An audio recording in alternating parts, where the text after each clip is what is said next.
Truck Talk, brought to you by eTruckBiz.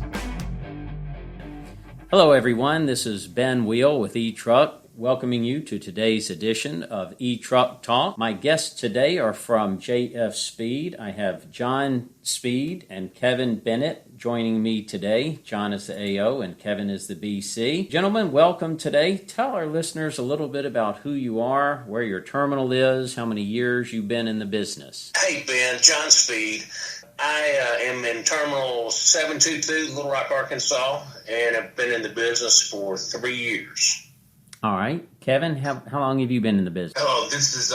I've been in the business basically 7 years. I've worked in the Little Rock Terminal and also the Jonesboro Terminal, but I'm in the Little Rock Terminal now, working with JF Speed as the BC. Great. So today's topic is about being prepared for peak, being new in the business. So John, what did you do before you were a FedEx Ground Contractor? I was a owner of another company called Clear Mountain Spring Water, which my brother and I founded. Was in that business for 28 years. Grew it from one customer to 33,000 accounts and 7 company-owned locations during those years. And when it came time to sell the business, took some time off and looked around for other things to do.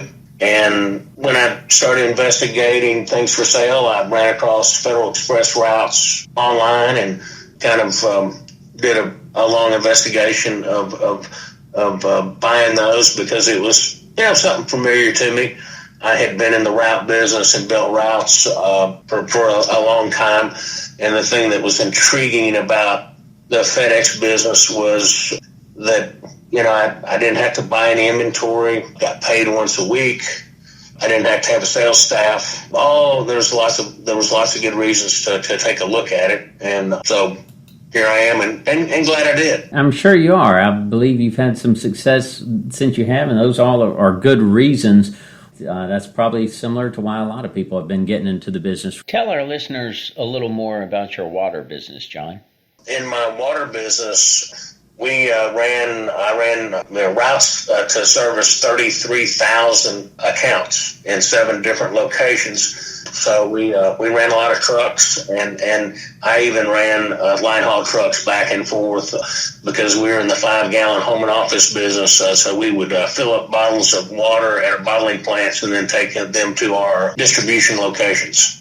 So you came into this pretty well prepared. Yes, I did, and actually looked at the line haul long and hard before I decided on P&D. You did. What made you decide to go P&D instead of line haul? Oh, I think I just felt at the time more comfortable with my liability on the P&D versus the line haul when it came to having, if you had accidents and fatalities and all that kind of stuff, you're a little more than likely to have them on a line haul truck as opposed to a P&D truck. That's a good reason. Good as reason as any. Liability is an important reason why we all do a lot of stuff. All right, so let's talk a little bit about your very first peak. When did you stand up before? But how many months before peak? I stood up in August of 2017. Okay. And as soon as I stood up, it was like I believe it was the 17th of August. I took the thing over, and the contractor that I bought it from went on vacation the next week. So I was thrown right to the wolves. I'll never forget the first couple of nights, my phone just ringing off the wall with all the drivers calling me, and I'm thinking, oh my God, what have I done? Probably a pretty common feeling in this business. Wow. And now, Kevin, were you with JF Speed then at that point? I was with JF Speed at that point, plus I was with the contractor that John bought the business from. Okay. I had worked with him for almost the entire time I've been at FedEx, except the time that I was in Jonesboro for that year that I went up there. Okay. How far away is that? I'm not that familiar with Arkansas.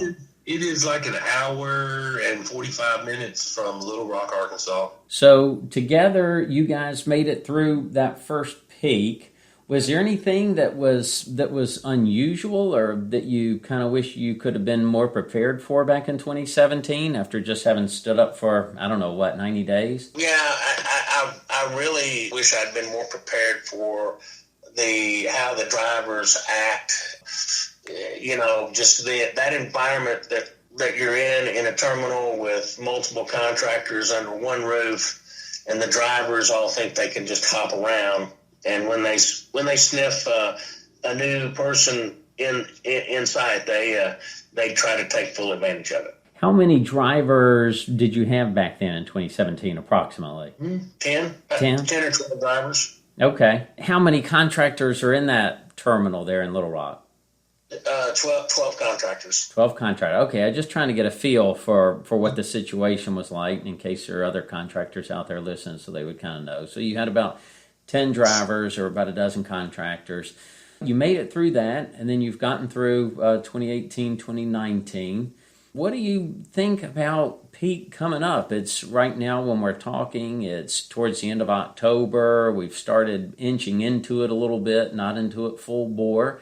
Tell me about the kind of expectations you guys have and what you're doing to prepare your team. Well, just to give everyone a perspective of this year for JF Speed Express, before COVID, we were doing 6,000 stops a week. Now, JF Speed is doing 17,000 stops a week. So we've gone from running 12, 13 drivers to now we have, and of course now we've gone 7 days, added all this extra freight along with the COVID freight because, we did the Smart Post integration in the middle of COVID. Yeah, it's been a crazy year. Which this year's really been pretty amazing. So now we're up to running 41 drivers for a normal 7-day rotation. So it's been a wild ride this year. This coming, what we're expecting for peak, at least for us, we're expecting to do 32,000 stops a week during peak, probably at least that first week. Then it'll drop down from there for the remainder of 3 weeks, or really 3.5 weeks this year. Forecasting 32,000, you said. Yes, sir. So right, so you went to 7 days this year. You integrated Smart Post this year, and COVID hit this year. Exactly. So we have adopted a lot of things. We also became really kind of partners with you guys back in May of last year. And so we adopted a lot of the things you guys taught us during that time, one of which is perpetual hiring. So we never stop hiring. We always hire. We probably hire at a higher accelerated rate during when peak comes and can't afford to be quite as picky. We never turn off the machine. So I have actually my wife onboards all the new hires, and so we kind of have a machine that could continuously hire new personnel and train. And who does the training? So she does the onboarding. How about the training? How do you handle the training working up to peak? Business contacts handle the training. Each new hire will come out and spend at least 2 weeks en route with a business contact, of which I have 4 business contacts currently to handle our fleet. And then we'll integrate them and wean them off being with the business contact and set them up on a small route and just start adding to it as we see the progression on how they do. And with the new technology, we can watch them from the office, literally with the Lytics system that we have. Yeah, we're big fans of Lytics too. So, well, you're absolutely right. We do talk about recruiting when people get into this business, but you've actually gone at least so they would have like a stable pool to choose from when it is time to hire. But you guys have skipped over that pool just right to hiring with everything that's happened with 7 days, with Smart Post and COVID happening. You're just skipping the pool just for the hiring. Well, that's great. So if there are new people listening to this, you would recommend that they start as soon as possible to recruiting, and if it's a situation like this, go on and work on the hiring. What about trucks? I've also heard a lot of talk about rentals and trucks. How's that been this year? Has that been more competitive than in past peaks? Extremely competitive. I actually was fortunate and made a good bet and started buying equipment because I just knew in the back of my mind this COVID stuff is really not going to go away, because all COVID did is train people how to order online. And once all these people that used to go to stores get trained on order online and figure out how easy it is, that freight's just not going to go away. And I think that's proven to be true. We've had a couple of dips over this year, but it really has stayed pretty steady outside of having when you have a holiday come through, like the 4th of July or Labor Day or whatever. But the freight has stayed very steady, and so I bought a bunch of new equipment and had it in place before trucks became scarce. Now you can't buy a truck. And we also went ahead and the rental companies kind of forced your hand into having the rental trucks earlier this year. So I've got my 8 rentals for peak sitting on my back lot behind my shop, ready to go out. And I rented those from Merchants, which is a new FedEx vendor. And by the way, I want to mention this to everybody on the podcast. Merchants called me this week, or actually on Friday evening of last week, and told me that they now have shelved 14-foot transits for rent. So anybody out there, if you want to call Merchants rental fleet, and they are a new FedEx vendor, they have 215 of those things available. I went ahead and opted for 8 of those, so I'd have more capacity than just the high top vans. John, you might have just started having our first sponsor for a podcast. We hadn't had any sponsors yet, but maybe we'll call Merchants, see if they'd like to be our first sponsor. That's all right. Nice little plug for them. And they're not just there in Arkansas. No, they're out of New Hampshire, actually. Yeah, they just hauled the vans in from like Dallas or something. Very good. Well, I'm glad to hear that you've had success with them. It's always good for people to recommend others that they've had good success. That's good word of mouth. Another question people have sometimes is about terminal management and preparing for peak. How has you guys' experience been working with terminal management? I'm going to let Kevin take that. He handles a lot of that for me. Okay. I start out asking questions in the end of July, the 1st of August, so that they get prepared, because they know I'm going to be more prepared for what is to come in the following months than a lot of the guys a lot of the other contractors or BCs in our terminal does. Now, they usually get their information to us around the 1st of September, their predictions and what we're expected to run. And then from that point, I work with them on a lot of different things, on the stop amount, the time we're going to be able to dispatch from our terminal, the number of spots that we're going to be allotted to have, if we're going to have to run a wave 1 or if we're going to have trucks that needs to go out in a wave 2 maybe. I've worked all of that out, and then I sit down with them and basically show them the plan that I'm going to be running, and we sit there and discuss if that plan is going to be efficient for us or not. They can't tell us how to run our business, but they can give you pointers and ideas about some of it. It just takes their predictions compared to some of the work area planners, work area planning predictions that comes out. It just seems sometimes it's a little bit blowed out of proportion. It might be a little more than it needs to be. So we kind of plan for the most efficient way that we can service our customers and take care of it and get out as much as we can with the least number of trucks, and always have maybe 1 to 2 or 3 backup plans out there to where if we have to run more trucks, we have that available. Well, it makes a lot of sense, Kevin. What you're saying is that first you're proactive. You approach them first, and you approach it like a partnership, because while some people have not so great relationships in some terminals, if you've got good management and you take a partnership approach, really you both have the same objectives at the end of the day. That's to get through peak successfully and with service levels intact, and for you guys, for you CSPs to be able to do it profitably. It sounds like you being proactive and you approaching it in the way that you do has prepared you better than most do for getting through the stress of peak.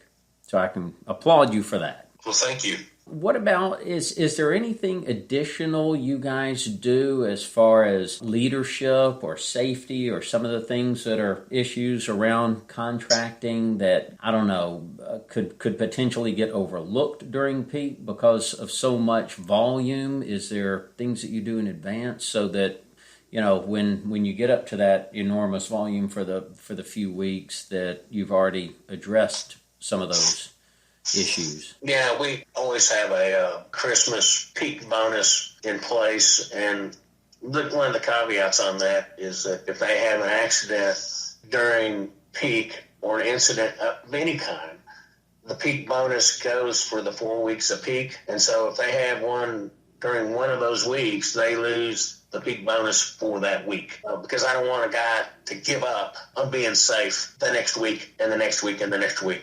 So they get penalized that week of incident, whether it be property damage or an accident. Well, right, with that increased volume and the shorter days, well, I say shorter days, with it getting dark earlier, I know that there's a lot of pressure on the drivers to get all that volume done. And even though you bring in additional help and you have extra trucks lined up, it's still quite a day for those guys out there on the road. Yeah, and this year on top of that, I yesterday hired eTruckBiz to come in and do a consulting job for me before peak begins, so that maybe we can try to soup up our safety program on maybe some stuff that Jam Speed has overlooked.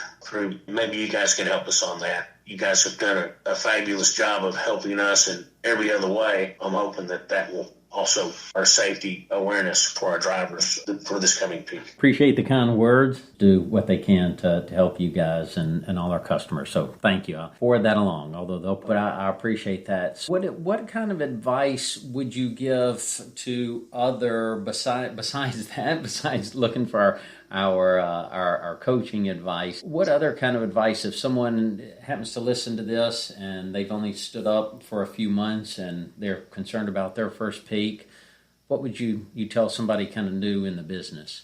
We've actually had a couple of new contractors in our building come on, very recently, and my advice to those guys has been get started now.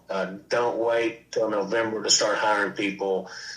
Start the process now, and I've pointed that out. It's all about hiring people and having them come to the organization and training properly in the terms of delivery and service, and of course, paramount is always safety. Kevin, what about you? For somebody who's been promoted to BC level, maybe they've been a lead driver and they're coming into peak.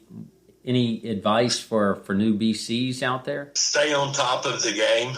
Stay on top of what your business does. Show your drivers that you know what is going on, what's on their routes, what they run each day, where they go, what they go through. Be a mentor to them. Be someone they can look up to. Be someone they can respect. If you have to go out there and ride with them and tweak them on their training or on their safety or on their driving, be able to take any moment that you can, any day, be prepared to be able to go out there and help them in any way. It will help your drivers work for you better than working for someone that comes in and sees them off and never hears anything else from them. Always be in communication with them about safety, stops. Always be available 24/7 for them if they need you while they're out there. Good advice. Practice good leadership. That's what we try to do. We all my BCs underneath me, they can be contacted at any time during the day up to about 7:30 or 8 o'clock at night. But I'm usually, if my driver's out there after 8 o'clock, I'm usually on the phone with him, finding out or trying to help him get his day done or trying to find someone that can go help him. It's all got to do with structure within your business. If everyone follows, then you'll succeed.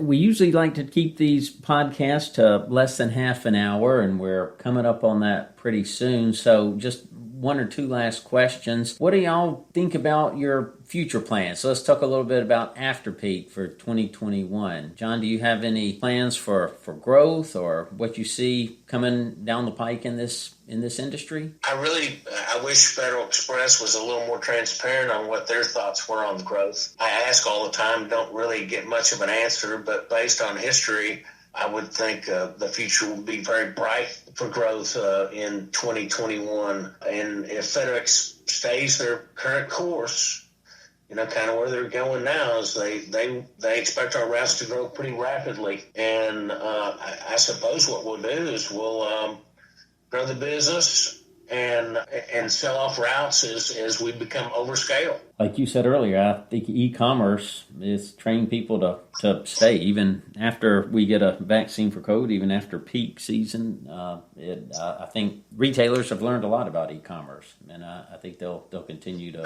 use FedEx for that. I appreciate you guys' time today. Thank you for joining us, and thank you for the kind words that you said, and I wish you all the best of luck for peak and beyond. Thank you, Ben. Thank you.